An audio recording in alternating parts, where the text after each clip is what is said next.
Hi, I'm Mark Donovan here from HomeEditionPlus.com. Today I'm making some wooden frames for a raised garden bed. I'm using 2x8 lumber, and I'm going to make two frames that are going to be 10 feet by 4 feet in dimensions. I'm actually going to stack the frames one on top of each other and tie them in together so that I have one effective raised bed that's about 15 inches tall and 10 feet by 4 feet wide. So I'm going to show you how I'm going to do it, so follow along. So the first thing I've done is I've measured all four of my 2x8 by 10 footers to make sure they're the exact same length. In this case, every one of them is 10 feet and a half inch, so I'm not going to wind up cutting these 10 footers. Because they're exact same dimensions, the two frames will line up right at the top of each other, perfectly lined, perfectly the same size. So I lucked out there not having to make that cut.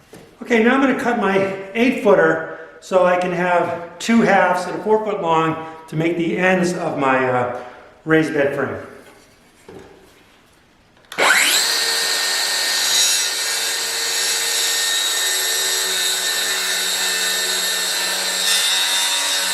So I'm going to go ahead and cut this second 8-footer. So I have all the frames to make the ends and sides of these two box garden frames.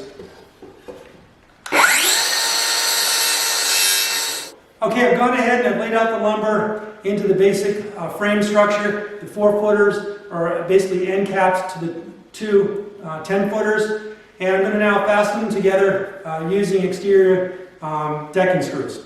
Okay, as I said, I'm using 2.5-inch multi-purpose exterior grade screws, or decking screws basically.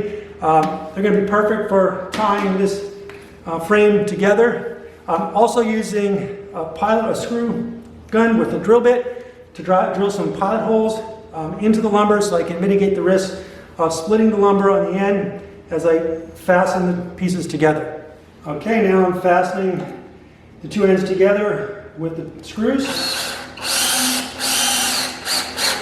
Alright, now I'm on the opposite side, putting in my pilot holes. We want to make sure that the two ends that come together are flush on the surface, particularly in this case since I'm going to be stacking these frames.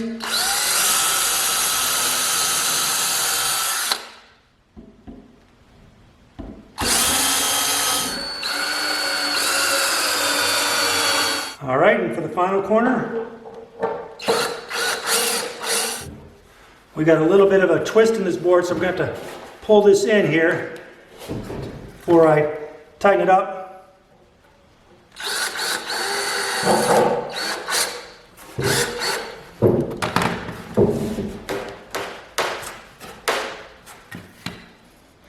So now it's flush on the corners, and just put the screw in.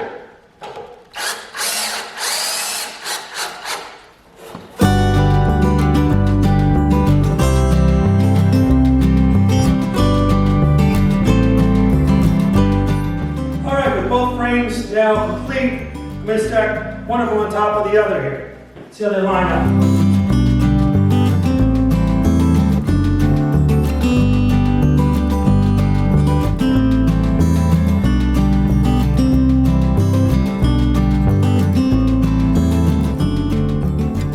Alright, you can see they line up quite nicely.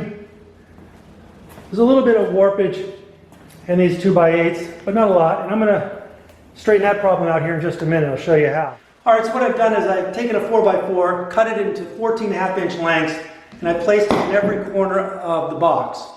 And so what I'm going to do is tie the two halves together using the 4x4 to make sure they stay square, that the frame doesn't rack, and that overall adds some rigidity to the box.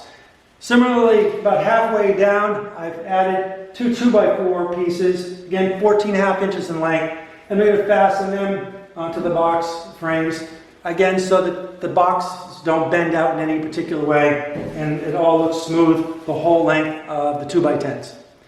Anyways, I'm going to fasten for the moment just the bottom half or the bottom frame to these 4x4s so that I can take the sections out in pieces so it's not too heavy.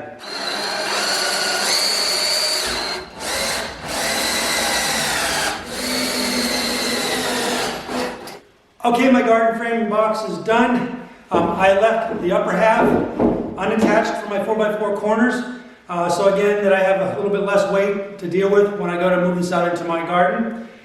Just to wrap it up, I used 2x8s, 10 foot long, and then 4 foot ones across the end caps, if you will. I used kiln dried wood versus pressure treated wood on these boards just to mitigate any risk of chemicals leaching into the soil where the garden is actually going to be planted. Hopefully this gives you some inspiration and some advice on how to build your own garden frame boxes, and if so, make sure you click on the like button, subscribe to the channel, and hit the little bell so you get notified when I come up with another video.